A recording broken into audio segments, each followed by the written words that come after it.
২০২৫ সালে বাংলাদেশে ১.৭৮ বিলিয়ন ডলারের বিদেশি বিনিয়োগ এসেছে। তবে এই বিনিয়োগের পরিমাণ আফ্রিকার দেশ উগান্ডা বা ঘানার চেয়েও কম। এই বিষয়টি নিয়ে কথা হবে আজকের প্রথম আলো নির্বাচিত খবরের এই আয়োজনে।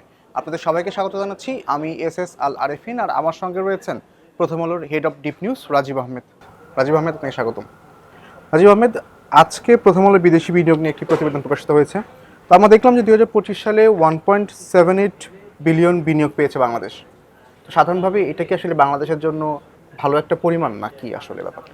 1.78 বিলিয়ন ডলার মানে হলো 178 কোটি ডলার। এটা আসলে বাংলাদেশের জন্য মোটেও ভালো নয়। আপনি দেখেন যে আমরা সবসময়ই এই পরিমাণ বিনিয়োগের কাছাকাছি পেয়ে আসছি। আমি যদি আগের পরিসংখ্যানগুলো দেখাই যে 2021 সালে আমরা পেয়েছিলাম 1.62, 2022 সালে পেয়েছিলাম 1.64 বিলিয়ন ডলার, 23-এ 1.34, 23-এ কমে গিয়েছিল অনেক, 24-এও এটা অনেক কমে যায়। আপনি জানেন যে 24-এ আমাদের এখানে রাজনৈতিক পট পরিবর্তন হয়েছে, জুলাই গণ অভ্যুত্থান হয়েছে,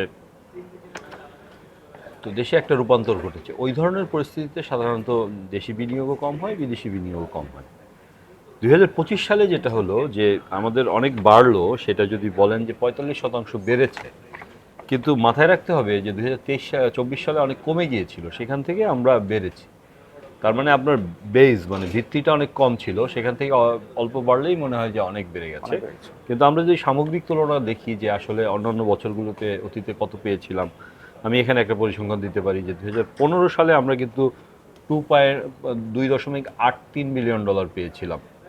তো আমরা কিন্তু তারপর থেকে ওইটা ছাড়িয়ে যেতে যাইনি, আমরা আসলে কিন্তু ওর নিচে আছি এখনো 1.78, মানে 178 কোটি ডলার।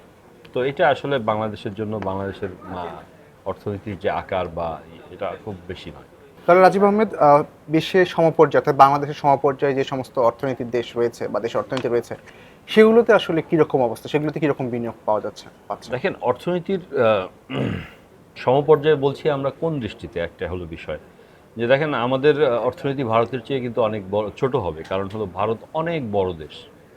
পাকিস্তানের চেয়েও ছোট হওয়ার কথা, কারণ পাকিস্তান বাংলাদেশের চেয়ে অনেক বড় দেশ। কিন্তু আমরা যদি দেখি যে মাথাপিছু আয় কত, সেটা কিন্তু আমরা কিন্তু পাকিস্তানের চেয়ে এগিয়ে ভারতের প্রায় সমপর্যায়ে আছি। মানে আমাদের অর্থনীতির আকার কিন্তু ছোট নয়, প্রায় 500 বিলিয়ন ডলার। এটা 1 বিলিয়ন ডলার সমান 100 কোটি ডলার, এটা পাঠক জেনে রাখতে পারলে ভালো। তো ওই সব দেশের সঙ্গে যদি আমরা তুলনা করি, তাইলে কিন্তু আমাদের বিনিয়োগের পরিমাণটা অনেক কম। দেখেন, ভারত পেয়েছে 38.89 বিলিয়ন ডলার, সেখানে আমরা পেয়েছি 1.78 বিলিয়ন। ইন্দোনেশিয়ার কথা যদি বলি, ওরা পেয়েছে 21.44 বিলিয়ন ডলার। ভিয়েতনাম কিন্তু যখন স্বাধীন হই, ভিয়েতনাম এক কাছাকাছি সময় স্বাধীন হয় এবং আমাদের যে মানে সমপর্যায়ের অর্থনীতি তারা ছিল, তারা কিন্তু এখন আমাদের চেয়ে অনেক এগিয়ে গেছে। তারা পেয়েছে কত দেখেন, প্রায় 20.35 বিলিয়ন ডলার, মানে আমাদের চেয়ে অনেক বেশি, 10 গুণেরও বেশি। ইথিওপিয়া কিন্তু 3.79 বিলিয়ন ডলার পেয়েছে।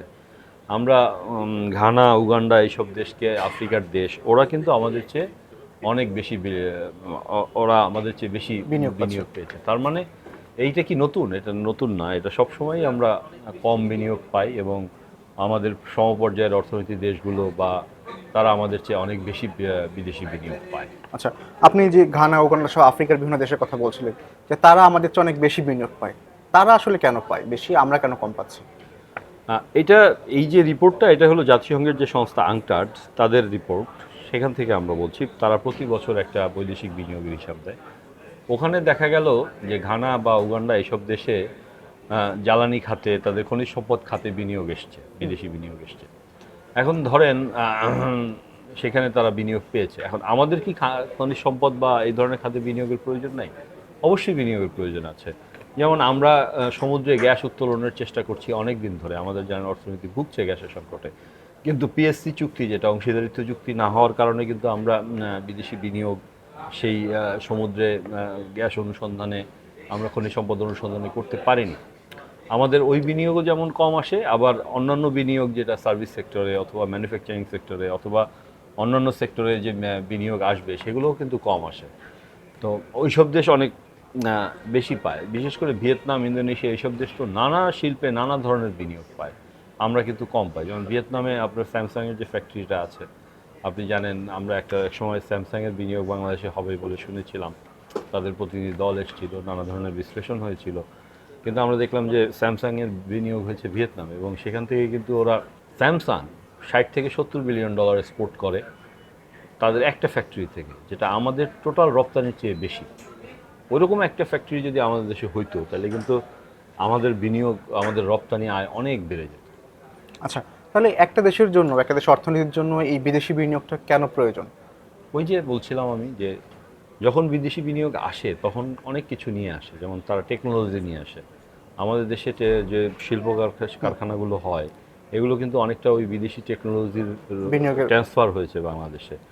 আপনি দেখেন যে ওইসব ফ্যাক্টরিতে বা ওইসব ইয়েতে যারা কাজ করে, তারা একসময় অন্য ফ্যাক্টরিতে গিয়ে নিজেরা অনেক ফ্যাক্টরি করেন, আবার অনেক সময় তারা অন্য ফ্যাক্টরিতে ওই অন্য উদ্যোক্তার অধীনে একই ধরনের ফ্যাক্টরি করে।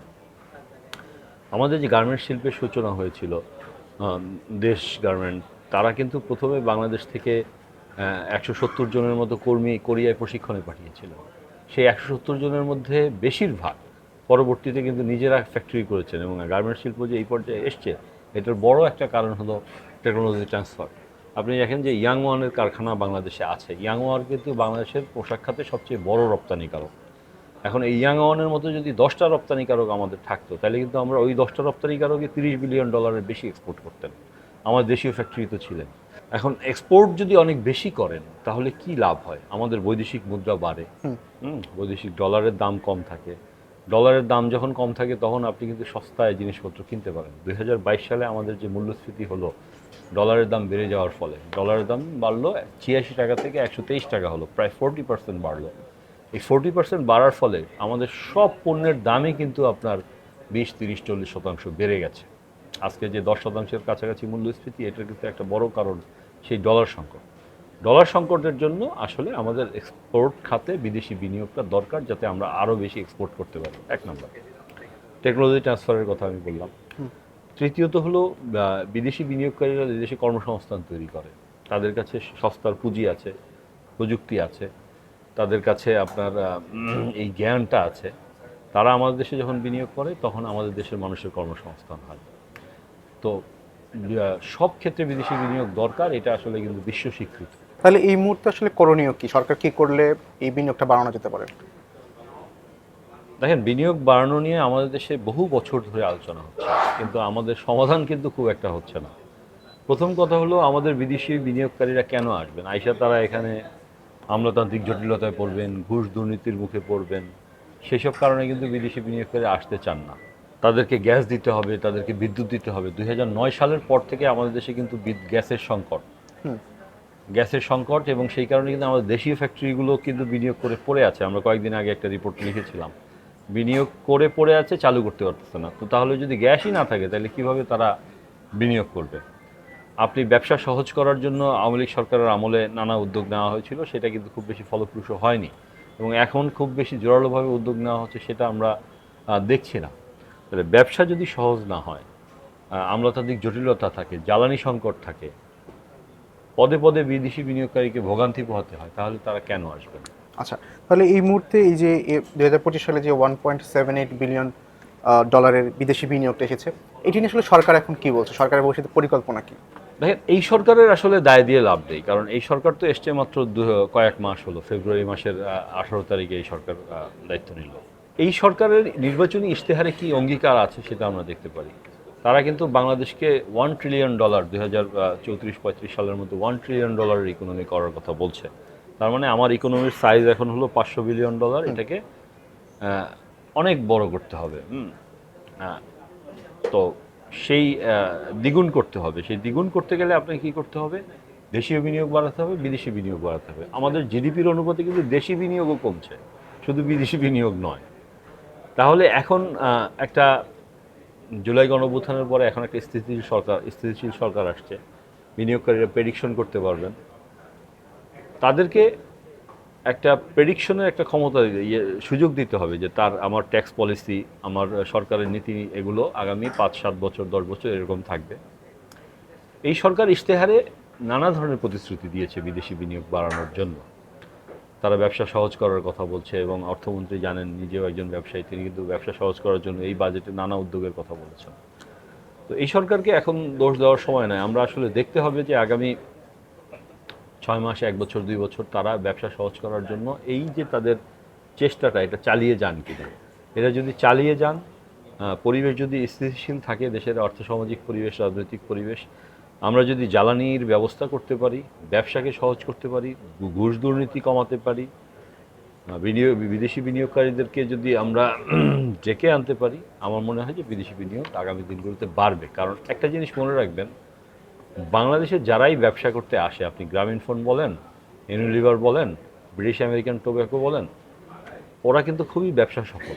এবং গ্রামীণফোনের টপ 5 যে নরওয়ের যে কোম্পানি টেলিনরের সবচেয়ে ব্যবসা সফল কয়েকটা শীর্ষ 3টা দেশের মধ্যে বাংলাদেশ একটা।